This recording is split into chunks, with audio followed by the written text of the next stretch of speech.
Mr.Tamil, இன்னைக்கு நம்ம இந்த வீடியோ பதில பார்க்க போறோம்னா 60000 கிலோமீட்டர் ஓடுன என் பைக்கை பத்தி ரிவ்யூ பண்ண போறேன். எனக்கு ரிவ்யூ வந்து யார் क्वेश्चन கேட்க போறான்னு பார்த்தா ஜேபி வேர்ஹவுஸ் அப்படிங்கிற இன்னொரு யூடியூப் சேனல்ல இருந்து ஹாய் சொல்லுங்க ப்ரோ. Hello guys. இவர்தான் எனக்கு வந்து இந்த பைக்கை நான் எப்படி மெயின்டைன் பண்ண போறேன், நிறைய क्वेश्चंस இவர்தான் கேட்க போறாரு. சோ உங்கள் தரப்புல இருந்து இவர் உங்களுக்கு क्वेश्चन கேக்குறாரு. சோ வீடியோ கடைசி பண்ணாம பாருங்க அண்ட் மறக்காம சேனலை சப்ஸ்கிரைப் பண்ணுங்க அண்ட் உங்க ஃப்ரெண்ட்ஸ்க்கு ஷேர் பண்ணுங்க. எப்படி நான் பைக்கை மெயின்டைன் பண்றேன் எனக்கு நிறைய டீடைல்ஸ் இதுல இருக்கும். சோ வாங்க வீடியோக்குள்ள போலாம்.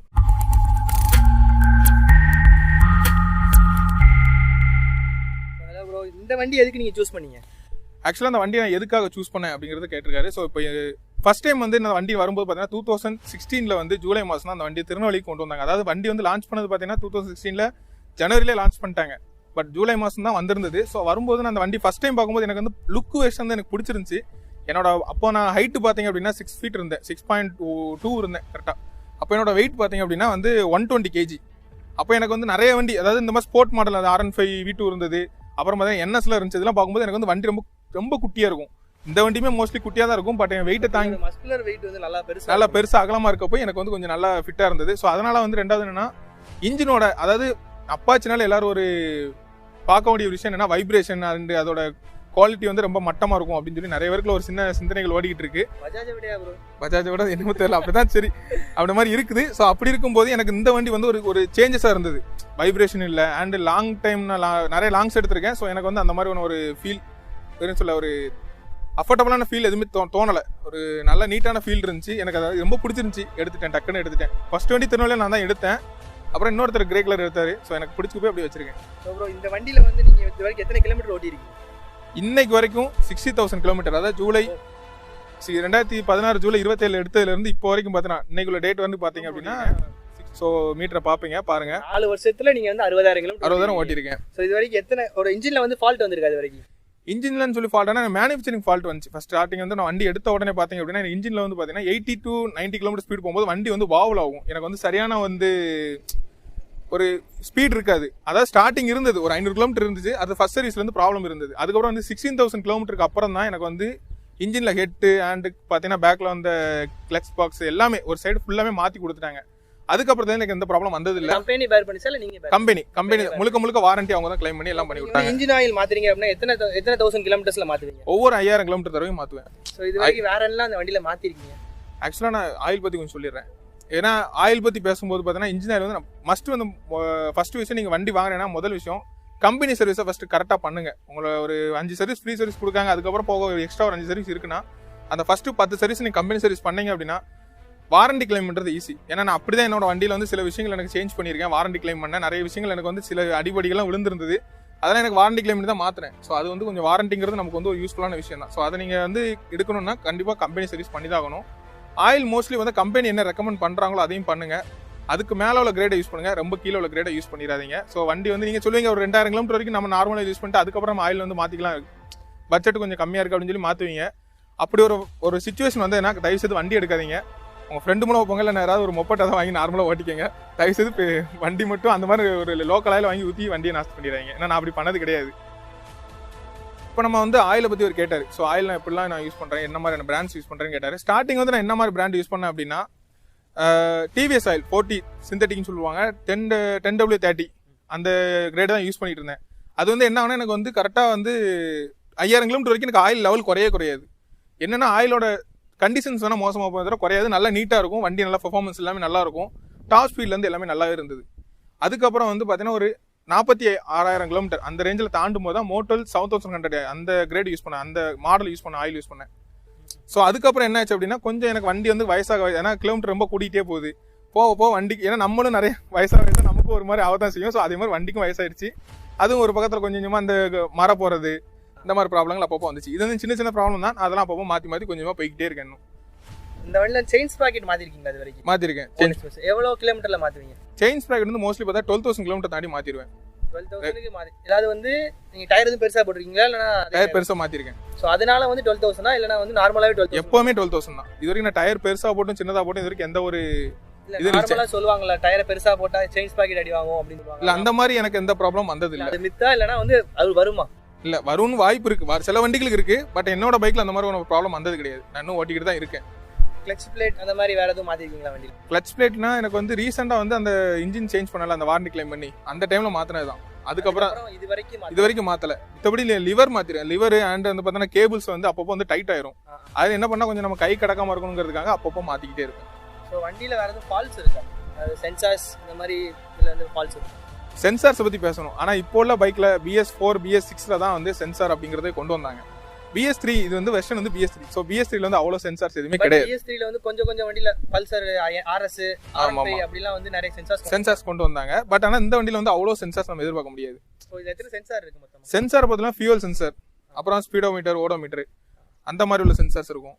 அதுக்கப்புறம் பாத்தீங்க அப்படின்னா மித்த எல்லாமே வந்து சாஃப்ட்வேர் கம்பெனி தான். சாஃப்ட்வேர் மூலமா அதுவே அனலைஸ் பண்ணிக்கும் டாப் ஸ்பீட் ரெக்கார்டிங் அந்த மாதிரி. சோ அப்ப கியர் இண்டிகேட்டர் கிடையாதா? கியர் இண்டிகேட்டர் உண்டு, கியர் சென்சார் உண்டு. ஆனா கியர் சென்சார் வந்து BS3ல ஒரு ஃபெயிலியர். BS3 வெர்ஷன்ல ஒரு ஃபெயிலியரான வெர்ஷன். ஸோ அந்த கியர் சென்சார் தான் இன்னும் கியர் சென்சார் கூட மாத்தல. இப்போ BS4ல BS6ல வந்து பாத்தீங்கன்னா சென்சாரோட டைப்பே வேற. BMW-ஓட கொலாபரேஷன் வந்ததுனால அது மாத்திட்டாங்க. அதுல இருந்து மாத்திட்டாங்க. எனக்கு இப்போ பழைய இதனால எனக்கு வந்து கியர் சென்சார் அப்பப்போ ஒரு ப்ராப்ளம் பண்ணும். நம்ம வந்து செகண்ட் கியர்ல போயிட்டு திரும்பி பார்த்தா தேர்டு ஃபோர்த்துன்னு காட்டும். மழை பெஞ்சிச்சுன்னா சுத்தமா கியரே காட்டாது, எக்ஸ் மார்க் விழுந்துரும். அது அந்த மாதிரி ப்ராப்ளம் இருக்குது. பட் ஆனா எனக்கு வண்டி ஓட்டினா போதுன்னு வண்டிக்கிட்டு இருக்கேன்.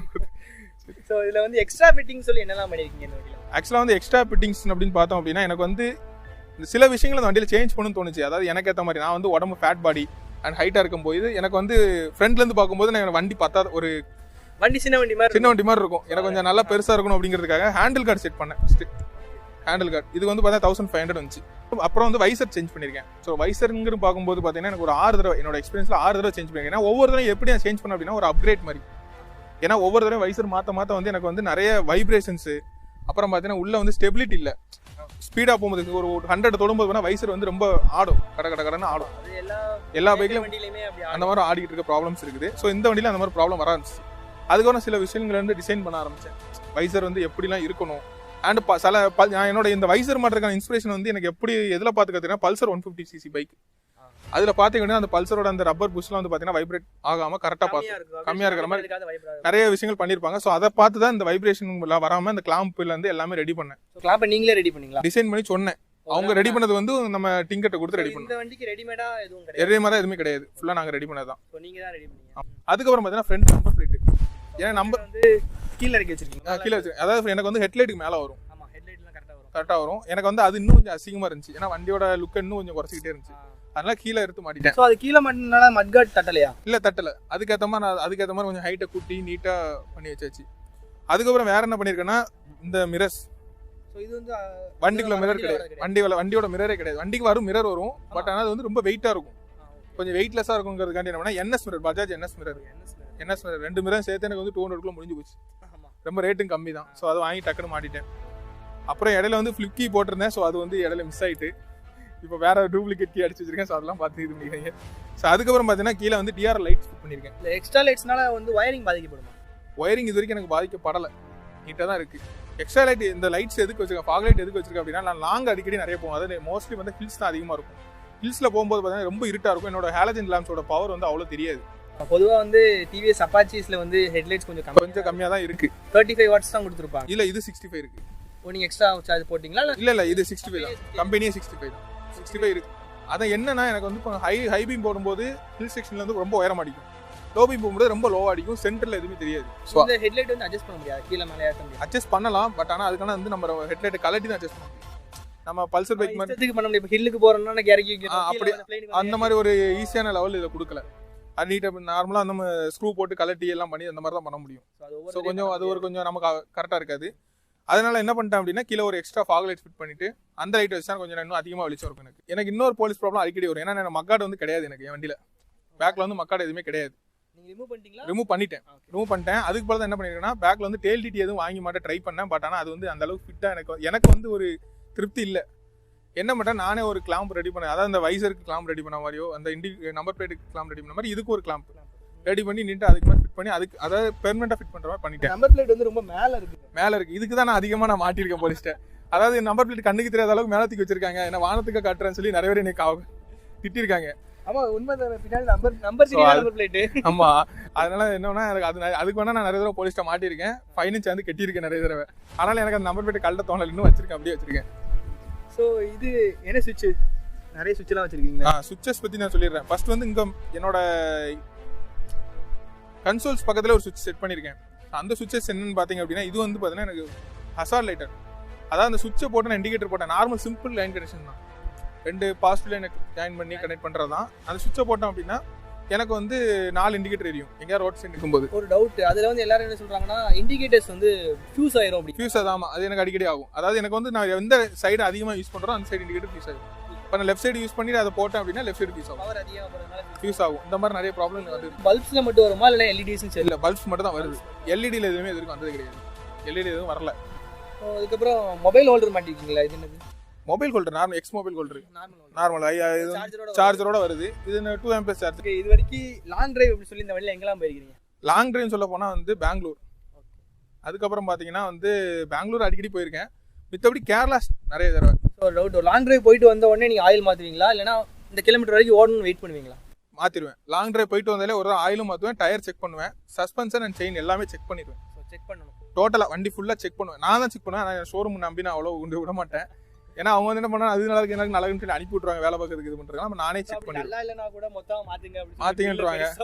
அதனால என்ன பண்ணுவேன்னா வீட்டில் உட்காந்து செக் பண்ணுவேன். இதெல்லாம் எப்படி இருக்கு, செயின் ஒரு அடிபட்டுருக்கா எல்லாம் செக் பண்ணிட்டு தான் இது பண்ணுவேன். Service cost. ஸோ இந்த வண்டியில் வந்து சர்வீஸ் காஸ்ட்னு சொன்னால் எவ்வளோ வரும்? மேக்ஸிமம் பட்ஜெட், லோ பட்ஜெட் அப்படின்னு சொல்லி 2 இருக்கும்ல? ஆமாம். ஸோ கம்மியாக இப்போ நார்மலாக ஏர் ஃபில்டர் அதெல்லாம் சேர்த்து மாற்றினா ஒரு காஸ்ட் வரும். ஆமாம். இன்ஜின் ஆயில் மட்டும் மாற்றினா ஒரு காஸ்ட் வரும். ஸோ அது காஸ்ட் எவ்வளோ வரும்? ஆக்சுவலாக வந்து எனக்கு ஃபர்ஸ்ட் சர்வீஸ்லேருந்து இப்போ வரைக்கும் சர்வீஸ் காஸ்ட்னு சொல்ல போனால் அதிகமாக வந்தது இல்லை, கம்மி ஒரு அளவுக்கு தான் வந்துச்சு. அதை எப்படின்னு சொல்ல போனால் கம்மியான்னு சொல்ல போனால் 150. ஸோ 150லே முடிஞ்சிடும். அதாவது எனக்கு வந்து செக்அப் மட்டும். அது ஃப்ரீ சர்வீஸ்லையா இல்லை நான் பெய்ட்லேயே எனக்கு அவ்வளோதான் வாங்கினாங்க. ஏன்னா அதுக்கு மேலே எனக்கு எதுவுமே வாங்கலை. லேபர் கூட ஏன்னா செக்அப் மட்டும் பண்ணதுனால அவ்வளோ வாங்கல. அதிகபட்சம் சொல்ல போனால் எனக்கு வந்து 2500. ஸோ அவ்வளோதான். செயின் ஸ்ப்ராக்கெட் மாற்றும் போது செயின் ஸ்ப்ராக்கெட்டு அப்புறம் வந்து பார்த்தா ஆயில் சேர்த்து தான் 2500. செயின் ஸ்ப்ராக்கெட்டு அப்புறம் பார்த்தீங்கன்னா அந்த டிஸ்க் பிளேட்டு பேடெல்லாம் மாற்றணும் அப்படின்னா கிட்டத்தட்ட 6000 வந்துடும். 6000 செயின் ஸ்ப்ராக்கெட் எல்லாம் முடிஞ்சிடும். அவ்வளோதான். இதுக்கு மேலே நம்ம வந்து எக்ஸ்ட்ரா எதுவும் செலவு பண்ண தேவையில்ல. இது வரைக்கும் எனக்கு அந்த காஸ்ட் தான் போயிட்டு இருக்கு, எக்ஸ்ட்ரா காஸ்ட் இல்லை. இப்போ ரீசெண்டாக ஒரு சின்ன ப்ராப்ளம் இருக்கு. என்னன்னா கீழே ஆயில் ட்ரெயின் இருக்கும்ல, அதில் வந்து எனக்கு வந்து ரீசெண்டாக பார்த்தீங்கன்னா மரம் போயிருச்சு. எனக்கு ஆயில் வீட்டில் மாட்டதுனால.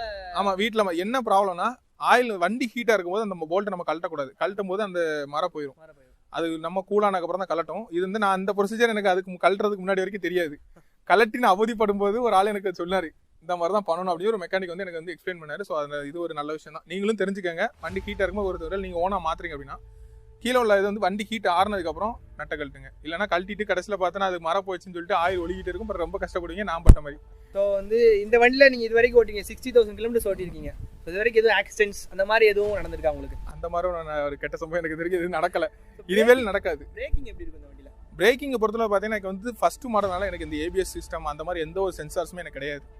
ஸோ சென்சார்ஸ் இல்லாதனால ஏபிஎஸ்லாம் என்ன பண்ணால் பேக் பிரேக் ஃப்ரண்ட் பிரேக் சேர்த்து தான் பிடிப்பேன். கிடையாது ஏபிஎஸ், நான் ஏபிஎஸ் கிடையாது. ஆனால் எனக்கு பிரேக்கிங் பொறுத்தவரை பார்த்தீங்கன்னா பர்ஃபெக்டாக தான் இருக்குது. இது வரைக்கும் எந்த ப்ராப்ளம் வந்ததில்லை. நீட்டாக அந்த மாதிரி ஆகலை, எதுவுமே கிடையாது. வண்டி நீட்டாக தான் இருக்குது. வீல் இது வரைக்கும் பிரேக்கிங் சம்பந்தம் அந்த லைனே எனக்கு வந்து தப்பான எந்த பிரச்சனையும் வந்தது கிடையாது. நீட்டாக தான் போயிட்டு இருக்கு. இந்த வண்டியில் வந்து என்னெல்லாம் இம்ப்ரூவ் பண்ணலாம் நிறைய ஒரு கொஸ்டின் கேட்டிருந்தாரு. ஸோ அப்படி பார்க்கும்போது பார்த்தீங்கன்னா இதில் வந்து கியர் பாக்ஸ் இம்ப்ரூவ் பண்ணிருக்கலாம். அதாவது 5 feet நான் வந்து எனக்கு டிவிஎஸ் அஃபிஷியலாக ஓசூர்லேருந்து கால் பண்ணி கேட்டிருந்தாங்க ஃபர்ஸ்ட் டைம் வண்டி எடுத்தனால. அப்போ என்னெல்லாம் இம்ப்ரூவ் பண்ணலாம் கேட்கும்போது நான் வந்து 5 speed கியர் பாக்ஸ் வந்து 6 speed மாற்றலாம் அப்படின்னு. 160 வேரியண்ட்லேயே வந்து 6 speed கொண்டு வந்துட்டாங்க. இப்போ வரைக்கும் 200 இப்போ மட்டும் BS6லையும் வந்து 5 speed தான் கொடுத்துருக்காங்க. எனக்கு இன்னும் என்னமோ தெரியல. எனக்கு அது ஒன்று மட்டும் தான் எங்கள்கிட்ட வந்து பிடிக்காது. 6 speedக்கும் டிஃபரன்ஸ் இருக்கு. டாப் ஸ்பீடில் குறையுமா? டாப் ஸ்பீடு ஏதாவது 5 speedல வந்து பார்த்தீங்கன்னா ஒரு லிமிட்டுக்கு மேலே போகாது. ஏன்னா ஒரு 120 122க்கு மேலே போகாது. என்ன ஆகுனா நம்ம வந்து த்ராட்டிலே அவ்வளோதாங்கிற மாதிரி போயிடும். இதில் ரெவ் லிமிட்டர் வந்து எவ்வளோ இருக்குது?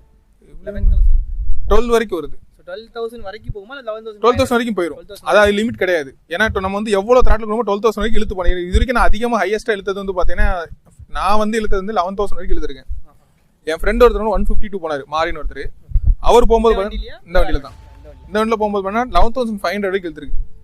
அதாவது வந்து நீங்க சொன்ன மாதிரி இப்போ அந்த ரெண்டு அடிக்கிற மாதிரி நிறைய சீன்ஸ்லாம் இருக்கும். ஸோ அந்த மாதிரி சீன்ஸ் எதுவுமே கிடையாது. கார்பரேட் ரேஞ்சில் அந்த மாதிரி எதுவுமே கிடையாது. ஸோ அதனால வந்து இது நீட்டாக இருக்கு. அப்படிதான். இன்னொரு விஷயம், நம்ம இவ்வளோ தடவை நமக்கு வந்து ஒரு ஒத்துழைப்பு கொடுத்ததுக்கான ஜேபி வேரஸ் வந்து நான் ரொம்ப நன்றி சொல்கிறேன். ஏன்னா அவர் தான் வந்து உங்கள் தரப்புல இருந்து நிறைய கொஸ்டின் கேட்டிருக்காங்க. ஸோ வந்து உங்களுக்கு வேற டவுட் எது இருந்தது அப்படின்னா கீழே உள்ள என்னோட Telegram group and WhatsApp group அதுக்கப்புறம் பார்த்தா இன்ஸ்டாகிராம் எல்லாமே நான் வந்து தெளிவாக கொடுத்துருக்கேன். ஸோ செக் பண்ணி பாருங்கள். செக் பண்ணி பார்த்துட்டு அந்த குரூப்பில் இருந்து உள்ளே போயிட்டு நீங்கள் உங்களுக்கு எதுவும் டவுட் இருந்தது இல்லை இன்னும் அதிகமாக நான் மெயின்டைன் பண்ணணும் சார், இன்னும் எனக்கு என் வண்டி வந்து ப்ராப்ளம் வந்துகிட்டே இருக்கு அப்படின்னா தயவுசெய்து எனக்கு மெசேஜ் பண்ணி கேளுங்க. நான் அதுக்கான டவுட்ஸ் நான் கிளியர் பண்ணுவேன். என்னோட குரூப்பில் நிறைய டெக்னீஷியன்ஸ் இருக்காங்க, நிறைய சர்வீஸ் பண்ணுற ஆட்கள் நிறைய பேர் இருக்காங்க. ஸோ அவங்க வந்து உங்களுக்கு கரெக்டான ரிப்ளைஸை கொடுப்பாங்க. இவரும் இருப்பார், JVRஸும் இருப்பார். நீங்கள் இவர்கிட்டையும் கேட்டுக்கலாம். நான் இவர்கிட்ட இன்னும் நிறைய எக்ஸ்பிளைன் பண்ணி சொல்லியிருக்கேன். எனக்கு டைம் இல்லை. ஏன்னா உங்களுக்கு வந்து 20-25 நிமிஷம் வீடியோ போச்சு அப்படின்னா நீங்கள் ரொம்ப வெறுத்து போயிருவீங்க. கண்டிப்பாக உங்களுக்கு வந்து எரிச்சலாக இருக்கும். ஸோ அதனால் வந்து நான் ஓரளவுக்கு டைமை இது பண்ணுறதுக்காண்டி கொஞ்சம் ஓரளவுக்கு பண்ணியிருக்கேன். ஓகே ஃப்ரெண்ட்ஸ், இவருக்கு தேங்க்ஸ் சொல்லிடுறேன். ஸோ அதுக்கப்புறம் பார்த்தீங்கன்னா இவரோட சேனல் லிங்க்கும் நான் கீழே டிஸ்கிரிப்ஷனில் கொடுத்துருக்கேன். செக் பண்ணி பாருங்கள். பப்ஜி பற்றி இடையில போட்டிருந்தாரு. இப்போ பைக்கில் ரொம்ப இன்ட்ரெஸ்டான பைக்கை பற்றி ஆரம்பிச்சிருக்காரு. ஸோ என்ன சப்போர்ட் பண்ண மாதிரி என் ஃப்ரெண்ட்ஸ் நீங்களும் இவருக்கு சப்போர்ட் பண்ணுங்கள். ஸோ வாங்க அடுத்த வீடியோவில் வந்து அடுத்த வீடியோ பதிவு என்னவா இருக்கும் அப்படின்னா அந்த வண்டியோட பர்ஃபார்மன்ஸ் எந்த லெவலில் இருக்குது நான் ஒரு டெஸ்டிங் பண்ணி நான் ஒரு வீடியோ போடுறேன். ஸோ அதையும் செக் பண்ணி பாருங்கள். இந்த 60,000 கிலோமீட்டர் வண்டி வந்து எந்த அளவுக்கு பர்ஃபார்ம் பண்ணுதுன்னு உங்களுக்கு ஒரு ஃபீல் கொடுக்கணுங்கிற எனக்கு ஒரு ஆசை இருக்குது. ஸோ அதை நான் பண்ணுறேன். ஓகே ஃப்ரெண்ட்ஸ், பாய்.